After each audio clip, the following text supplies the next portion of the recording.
Hello everyone. Today we are going to start our new chapter and chapter name is straight line. तो basically the straight line is a play vital role in the geometry and इसका जो basic knowledge है वो आपके 10th class से start है. तो as the basis of your previous knowledge हम कुछ चीज़ें यहाँ पे डिस्कस करने जा रहे हैं जो बेसिक फॉर्मूले आपने वहाँ पे डिस्कस किए हैं. तो सबसे पहले हम डिस्कस करेंगे आपने टू डायमेंशनल कोऑर्डिनेट ज्योमेट्री जो हमने डिस्कस की थी, जो टू डायमेंशन ज्योमेट्री आपने अपनी 10th क्लास में टू डायमेंशनल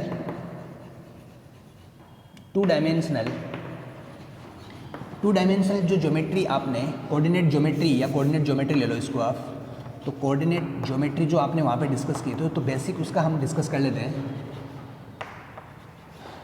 तो टू डायमेंशनल कोऑर्डिनेट ज्योमेट्री में आपने डिस्कस किया था कि बेसिकली टू एक्स एक्सिस थी हमारे पास, this is X O X dash and Y O Y dash and both the line are bisect at mutually perpendicular to intersect each other. या फिर देखते हैं X O X dash and Y O Y dash mutually perpendicular to each other and this two line divide this plane in the four part. This is name is quadrant. तो this is first quadrant, this is second quadrant, this is third quadrant and this is fourth quadrant. And as the basis of your previous knowledge we know that कि this is X axis line and basically this x axis line consider the value of x. तो इस case में आप देख सकते हैं कि इसमें एक्स की वैल्यू होती है लेकिन वाई जीरो होता है. Similarly in the X negative and Y zero, similarly इसमें एक्स जो होती है इस वैल्यू वाई एक्सिस पे X is zero and Y is the value, this line is give the value of Y and similarly आप यहाँ पे देख सकते हैं कि जीरो होगा और वाई जो होगा वो नेगेटिव होगा आपके पास. तो फर्स्ट हम देखेंगे साइन ऑफ क्वाड्रेंट. जो क्वाड्रेंट है हमारे पास basically this two coordinate axis, this divide this plane in the four part and this is the first quadrant, this is second quadrant, this is third quadrant and this is fourth quadrant. In the first quadrant we know that the x is positive and y is also positive, both are positive.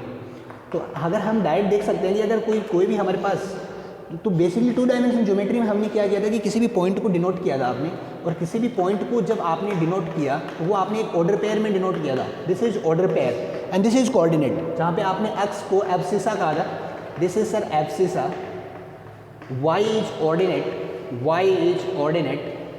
And this point x y is coordinate, this is coordinate. तो this is order pair. Order pair means this, ये जो pair है वो एक order में mention होगा. तो first always x and the second is y. तो x जो होगा उसका साइन हमने यहाँ पे कंसिडर करना, this is positive and this is again positive. In the second quadrant the x is, जो x है आपके पास this is negative and y is positive. In third quadrant similarly in the third quadrant x negative and similarly y भी negative आपके पास. और in the fourth quadrant x is negative and y is positive. तो ये आप देख सकते हैं कि किसी भी क्वाड्रेंट, जो कोऑर्डिनेट ज्योमेट्री फोर क्वाड्रेंट के जो साइन है वो हमारे पास कुछ इस तरीके से हैं. इसके बाद आपने डिस्कस किया था डिस्टेंस फार्मूला. आपने डिस्टेंस फार्मूला भी हमने वहाँ पे डिस्कस किया था अपने 10th क्लास में कि दो पॉइंट्स हैं उनके बीच की डिस्टेंस क्या होगी. तो सपोज दैट आपने डिस्कस किया था, suppose that sir this is point P and this is point Q and the coordinate of point P is x1 y1 and point Q is x2 y2. Then the distance is x2 minus x1 whole square plus y2 minus y1 whole square. तो basically ये distance formula आपने discuss किया था. After that आपने discuss किया था section formula. तो section formula देखिए आपके पास क्या था. अच्छा सेक्शन फार्मूला क्या था, जो थर्ड पार्ट था आपके पास, दिस इज सेक्शन फार्मूला. अच्छा सेक्शन फार्मूला में क्या डिस्कस किया था आपने. In the section formula suppose that we have a line segment we joint to point A and B. The coordinate of A is x1 y1 and b is x2 y2. तो उस case में this is line segment A B. तो ये line segment A B को कोई point सी एक ratio में divide कर रहा है. This ratio is m ratio n and the point is x y. तो the value of x, suppose that this point C divide this line segment A B internally, then x equals to बनेगा आपका m1 x2 plus n x1 upon m plus n. Simple y बनेगा आपके पास m1 y2 plus n y1 upon m plus n. ये आपका internally. और when the point C divide this line segment externally, तो उस केस में x equals to क्या बनेगा आपके पास, this is m1 x2 minus n x1 upon m1 minus m2. y equals to क्या बनेगा आपके पास m1 x2 m1 y2 minus n y1 upon m1 minus m plus n, तो यहाँ पे देखिए हमने m और n कंसिडर किया है, तो m minus N and m minus N. Generally हम इसको m1 m2 कंसिडर करते हैं, दैट्स वाई वो बार बार हमारे टंग पे m1 m2 आ रहा है। तो जनरली हमने यहाँ पे रेशियो m और n कंसिडर किया है, तो सिंपल आप देख सकते हैं कि m n, तो ये यहाँ पे सम हो रहा है, यहाँ पे माइनस हो रहा है। अच्छा, इसके डिवाइड के बाद आपने मिड पॉइंट को भी कंसिडर किया था कि if suppose that the point C divide this line segment AB at mid point, तो अगर C is a mid point, C is mid point, तो मिड पॉइंट के केस में आप देख सकते हैं इसके कोऑर्डिनेट क्या होंगे, तो x इक्वल टू होगा आपके पास x1 प्लस x2 अपॉन में 2, और y इक्वल टू क्या हो जाएगा y1 प्लस y2 अपॉन में 2 रहेगा आपके पास। इसके बाद देखिए नेक्स्ट पार्ट में आपने क्या देखा था कि सपोज दैट एरिया ऑफ, अगर हमें सिंपल अगर अपन कंसिडर करें इसी सेंस में, अगर 3 पॉइंट्स हैं, आपने देखा sir AC plus CB equal to अगर AB बनता है, it means the 3 point ACB are coincident, वो एक ही लाइन में होंगे, वो लीनियर होंगे। ये भी एक हमने टॉपिक डिस्कस किया था। आफ्टर दैट अगर हम डिस्कस करें तो सपोज दैट हमारे पास this is a triangle ABC and A is x1 y1, B is x2 y2 and C is x3 y3। तो ये बेसिक 3 पॉइंट है हमारे पास। तो इन 3 पॉइंट्स को अगर हम डिस्कस करें तो इससे हम क्या क्या निकाल सकते हैं, तो फर्स्ट हम निकाल सकते हैं सेंट्रॉइड ऑफ ट्राइंगल। तो सेंट्रॉइड देखिए क्या बन जाएगा आपके पास, तो सेंट्रॉइड बनेगा इसका जो सेंट्रॉइड होगा, तो उसका सेंट्रॉइड सपोज दैट C है, तो उसके कोऑर्डिनेट बन जाएंगे x1 plus x2 plus x3 upon में 3 and y1 plus y2 plus y3 upon में 3। ये भी हमने अपनी 10th क्लास में डिस्कस किया था। After that area of triangle, तो एरिया ऑफ ट्राइंगल ABC का जब आपको वर्टेक्स गिवन हो, तो उस केस में आप देखेंगे sir half x1 y2 minus y3 plus x2 y3 minus y1 plus x3 y1 minus y2। ये सारी चीज़ें हमने यहाँ पे डिस्कस की हैं।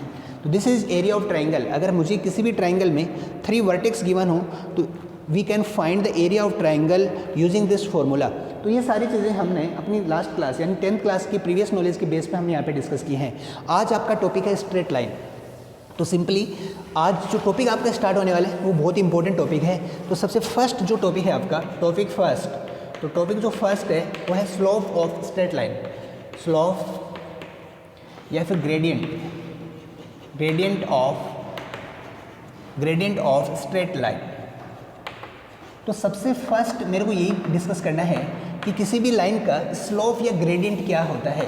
तो आपको सबसे पहले ये डिस्कस करना, स्लोप या gradient of a straight line क्या है सर, स्लोप से मीनिंग क्या है, ग्रेडियंट ऑफ स्ट्रेट लाइन से मीनिंग क्या है, हम क्या बेसिक समझते हैं। तो यहाँ पे अगर हम डिस्कस करें कि सपोज दैट हमारे पास इस 2 डायमेंशन कोऑर्डिनेट ज्योमेट्री में आपने एक लाइन कंसिडर की, सपोज दैट ये आपके पास एक लाइन है and this line inclined with angle theta with the X axis. ये एक्स एक्सिस के साथ एक एंगल पे इंक्लाइंड है। आप देख सकते हैं कि दिस लाइन एक्स एक्सिस के साथ एक एंगल पे इंक्लाइंड है और वो एंगल आपका थीटा है। आपने अगेन देखते हैं कि ये जो लाइन है वो एक्सिस के साथ एक एंगल पे इंक्लाइंड है, वो थीटा है और उस थीटा का टेंजेंट इज द स्लोप या ग्रेडियंट ऑफ स्ट्रेट लाइन। ये देखिए ये जो लाइन है आपकी वो एक्स एक्सिस के साथ एंटी क्लॉकवाइज डायरेक्शन में अगर इसको मैं मेजर करूँ तो जो एंगल थीटा है उस पर इंक्लाइंड है, तो उस इंक्लाइनेशन एंगल का टेन थीटा टेंजेंट जो होगा वो आपका स्लोप या ग्रेडियंट ऑफ लाइन होगा, स्ट्रेट लाइन होगा। तो यहाँ पे अगर हम देखें तो theta is the inclination of line, theta is inclination of line with x axis in anti clockwise direction, in anti clockwise direction, then tan theta is then tangent of inclination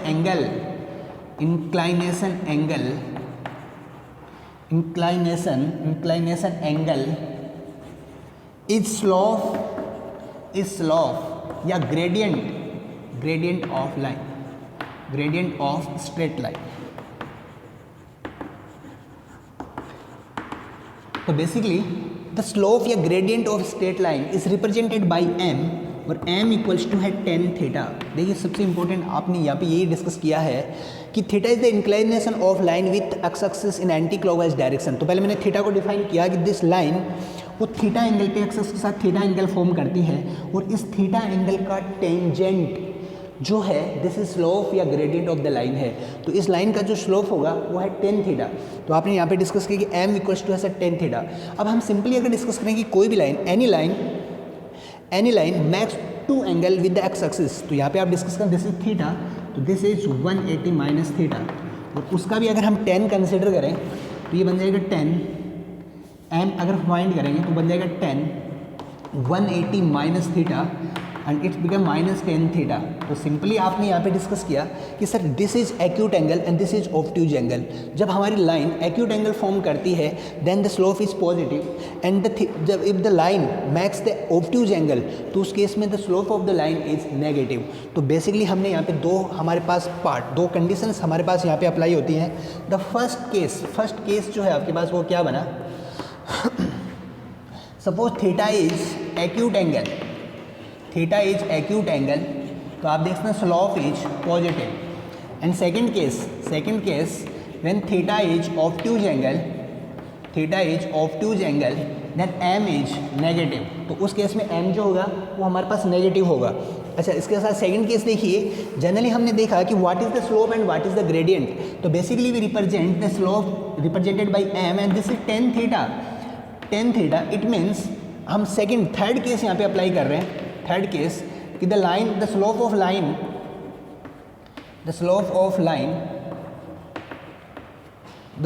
line is not parallel to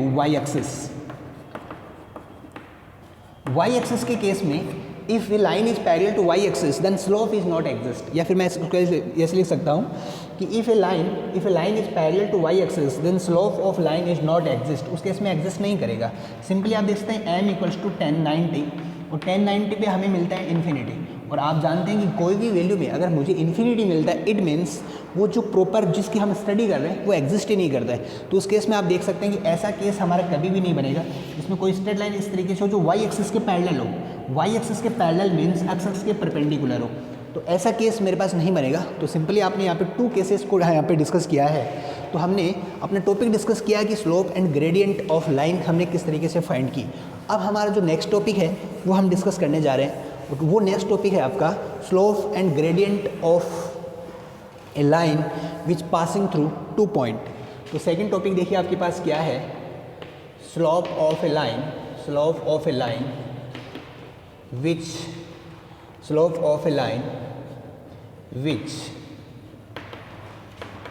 passing through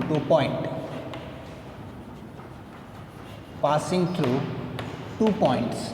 अगर दो point से अगर वो पास होती है तो उस case में उसका स्लोप क्या होगा, तो देखिए वो हमें फाइंड करना है। तो सिंपली आप देखते हैं कि हमने एक लाइन कंसिडर की, ये आपकी एक लाइन है जो इसके साथ थीटा एंगल बनाती है और ये दो पॉइंट से पास होती है, this is point P and this is point Q। P की जो कोऑर्डिनेट है वो है x1 एंड y1, Q की जो कोऑर्डिनेट है वो है x2 और y2।